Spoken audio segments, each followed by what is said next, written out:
Assalamu alaikum wa rahmatullahi wa barakatuh. Les récits du Coran, épisode 2, Caïn l'assassin. Bismillahirrahmanirrahim. Le Très-Haut a dit, et raconte-leur en toute vérité l'histoire des deux fils d'Adam. Les deux offrirent des sacrifices. Celui de l'un fut accepté et celui de l'autre ne le fut pas. Celui-ci dit, je te tuerai sûrement. Allah n'accepte, dit l'autre, que de la part des pieux. Sourate 5, verset 27. Adam sur terre, alayhi salam. Adam, alayhi salam, et Ève descendirent sur terre. Or, celui qui y vit est obligé d'œuvrer pour assurer de sa subsistance.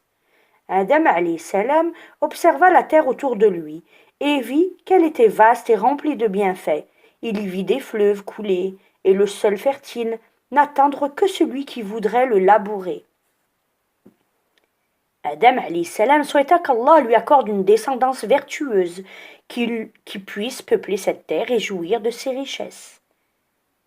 Et il en fut ainsi. Quelques mois seulement passèrent lorsqu'Ève mit-elle au monde les premiers enfants de la descendance d'Adam alayhi salam, un garçon, Caïn, et une jolie fille. Une année après, Ève mit au monde un autre garçon et une autre fille. Adam alayhi salam se mit alors à la recherche des moyens de subsistance pour sa famille, afin de la nourrir. Aussi, Gabriel alayhi salam descendit-il et lui apprit comment tisser les vêtements, afin de se couvrir le corps du froid et de la chaleur. Il alayhi salam se fixa ainsi sur terre et en fit son lieu de séjour temporaire. Puis ses enfants, filles et garçons, se multiplièrent. Quand ils grandirent et devinrent robustes, ils se mirent à l'aider pour assumer les charges de la vie. Il, alayhi salatu wassalam, partagea donc les travaux entre Abel et Caïn, selon ses aspirations. Il remarqua que Caïn aimait l'agriculture, tandis qu'Abel, lui, aimait l'élevage. Le premier se mit alors à labourer la terre, la semer et en récolter les fruits, tandis que le second faisait paître les troupeaux. Caïn fit preuve d'obéissance envers son père, de même qu'Abel, qui accepta de garder les moutons, aussi bien en période de chaleur qu'en période de froid. Adam alayhi salam invoqua pour eux toute la bénédiction dans leurs travaux. Abel le vertueux. Abel était un homme bon, vertueux, obéissant et courageux, qui élevait ses chèvres et moutons avec bienveillance. Lorsqu'il faisait traire ses chèvres, il en donnait d'abord le lait à ses jeunes frères et sœurs, et lorsqu'il tondait la laine de ses moutons, il la filait et en tissait des vêtements à ceux qui en avaient besoin parmi les siens. Il était tellement bon que lorsqu'il sacrifiait une bête, il en offrait de sa viande à tous ses frères et sœurs, et en faisait manger quiconque avait faim. Bien souvent venait-il en aide à Caïn, lui donnant lait et viande en quantité, si bien que celui restait à l'abri de la faim et de la soif grâce à son frère. Pour toutes ces raisons, Abel était aimé de tous, grands et petits. Adam alayhi salam éprouvait de la joie en voyant ses enfants heureux, s'aimaient les uns les autres. Il alayhi salatu wassalam invoqua Allah en faveur d'Abel, car Adam alayhi salam était satisfait de lui, et Allah lui accorda sa satisfaction et lui bénit le troupeau qui grandissait et gagnait de qualité sans cesse. Aussi s'acquit-il à la sueur de son front d'immenses richesses. Sa maison devient pleine de bénédictions, et sa famille et lui étaient à l'abri de la faim et de la soif.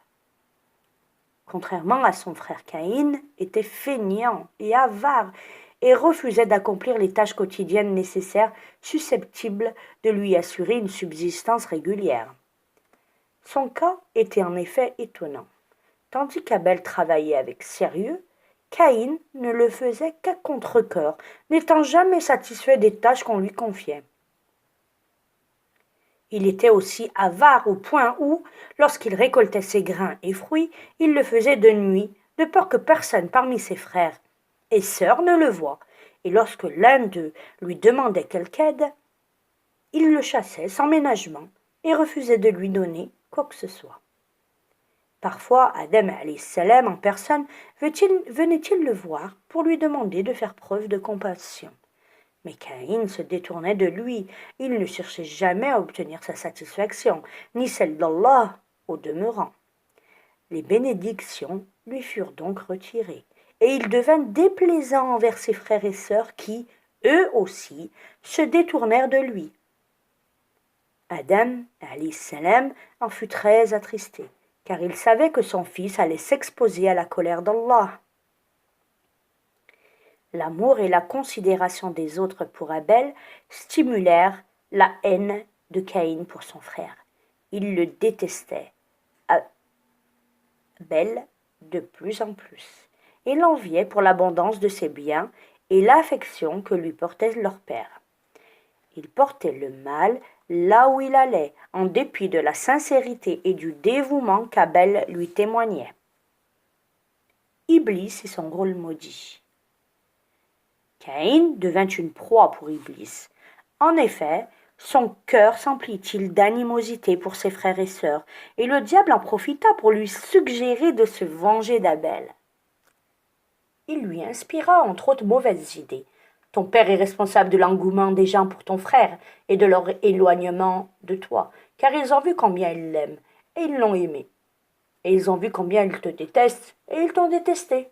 Regarde, ô Caïn, comment ils assistent Abel à garder ses moutons et à assurer ses intérêts. Or, si toi tu demandes à quelqu'un de t'aider dans le travail de ton champ, tu ne trouveras personne pour répondre à ta sollicitude. Ce fut avec ces suggestions que le diable arriva à avoir le dessus sur Caïn et à l'amener à haïr Abel.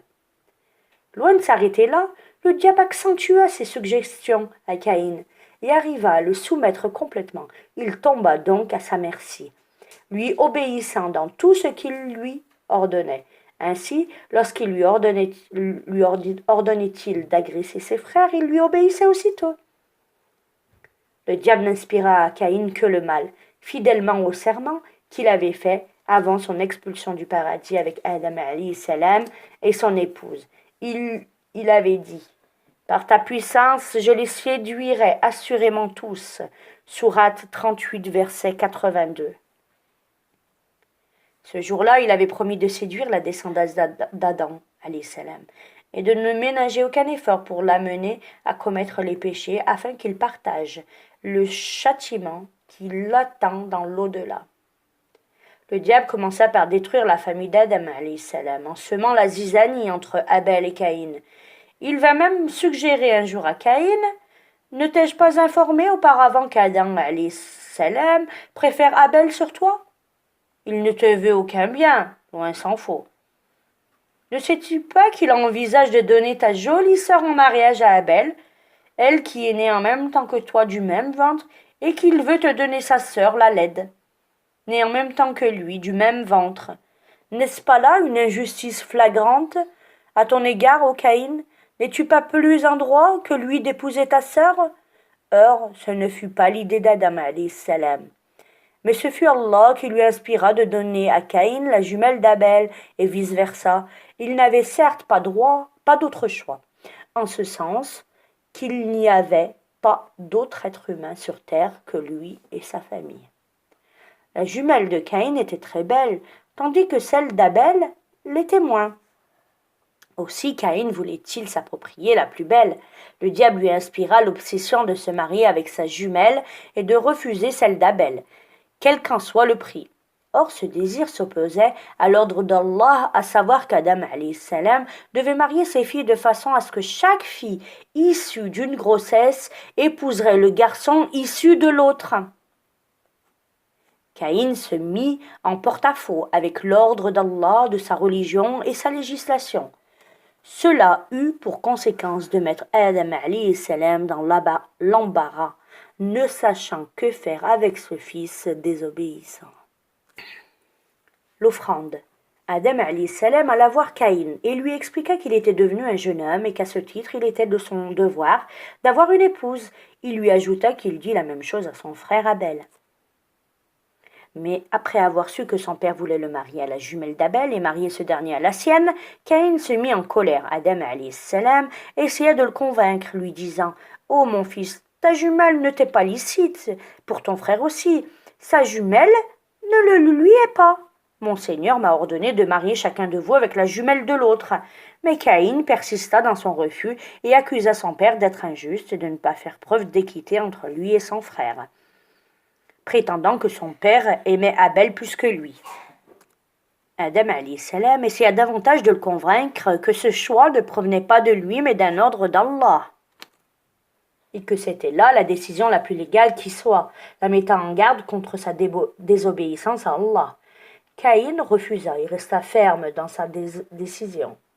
Quand Adam alayhi salam éprouva un grand embarras, le Seigneur fit preuve de miséricorde à l'égard de sa famille et lui offrit une solution à ce problème qui avait failli la détruire. En effet, dans la mesure où Abel était le propriétaire d'un grand troupeau et que Caïn y avait un champ qu'il cultivait et dont il récoltait les fruits, Allah ordonna à Adam alayhi salam de demander à ses deux fils de présenter chacun une offrande. Celui dont Allah l'accepterait pourrait épouser la fille de son choix. Une fois que l'ordre de présenter les offrandes leur parvint, Abel s'empressa de choisir le meilleur de ses moutons. À chaque fois qu'il trouvait un qui convenait, il hésitait à le présenter, se disant « C'est une offrande indigne d'Allah. Il ne sied pas à sa majesté que je lui présente ce mouton. » Il en fut ainsi jusqu'à ce qu'il trouve de plus beau et de plus jeune de tous, à la chair savoureuse. Il le choisit, étant prêt à accepter le verdict d'Allah et à épouser la femme qu'il lui choisirait. Quant à Caïn, il alla vers son champ, et à chaque fois qu'il trouvait un fruit succulent, il le laissait de côté en se disant « Je vais le laisser pour mon repas, car Allah accepte ce qui est moindre que cela encore. » Il finit par ramasser quelques mauvais fruits et grains, disant « Ceci est pour lui. » Quelques instants après, tous virent un feu dans le ciel. Ils le regardèrent avec stupéfaction descendre tout doucement, puis prendre l'offrande d'Abel avant de disparaître. Cela fut signe que son offrande était agréée par Allah. Il baissa alors la tête en signe d'humilité et de reconnaissance. Quant à Caïn, il éprouva tellement de colère et de jalousie qu'il brandit des menaces contre son frère, lui disant « Ton offrande a été acceptée et la mienne rejetée. Par Allah, je te tuerai. » Abel lui répondit « Quel est mon crime? Allah n'accepte que de la part des vertueux. » Puis il ajouta, comme le rapporte le Coran, « Si tu étends vers moi ta main pour me tuer, moi, je n'étendrai pas ma main vers toi pour te tuer. Car je crains Allah, le Seigneur de l'univers. » Sourate 5, verset 28. Abel savait que le meurtre compte parmi les péchés capitaux qu'Allah a interdits, raison pour laquelle il clama qu'il n'avait pas l'intention d'étendre la main pour nuire à son frère, lui disant « Car je crains Allah, le Seigneur de l'univers. » Sourate 5, verset 28. Abel craignit faire comme son frère, mais il fit preuve de patience, espérant la récompense d'Allah. Abel pensa que Caïn allait changer d'avis en entendant ces paroles, mais il en fut autrement. Il n'épargna aucun effort pour lui rendre la raison, en lui rappelant ce qu'il attendrait auprès d'Allah s'il commettrait un tel crime. Mais ces paroles n'eurent aucun effet sur lui. Il avait conçu son projet et agissait sous l'impulsion du diable. Son âme lui inspira de tuer son frère. Malgré toutes les exhortations et les conseils d'Abel en direction de son frère Caïn, et malgré les signes de bonne volonté qu'il lui montra, son âme lui suggéra de passer à l'action. Il assassina son frère. Il devint ainsi du nombre des perdants. Sourate 5, verset 30. Il mena son âme à la damnation, se destinant ainsi à l'enfer, avec les injustes et les perdants. Il perdit son frère, l'homme le plus proche de lui, celui avec qui il avait partagé les joies et les distractions de l'enfance, mais il perdit surtout sa place dans l'au-delà, en assumant son premier et dernier péché. Abel mourut donc dans la main de Caïn. Iblis en éprouva une grande joie, tandis que lui, le meurtrier, se retrouva dans l'embarras, ne sachant que faire. La leçon du corbeau. Caïn eut peur que les loups ne dévorèrent le cadavre de son frère. Il le porta donc sur le dos, ne sachant que faire de lui jusqu'à ce que Allah lui envoya un corbeau qui lui montra comment l'enterrer. Le Très-Haut a dit. Puis Allah envoya un corbeau qui se mit à gratter la terre pour lui montrer comment ensevelir le cadavre de son frère. Sourate 5, verset 31. Allah envoya 2 corbeaux qui s'entretuèrent, et lorsque l'un tua l'autre, il creusa un trou et lui enterra le cœur.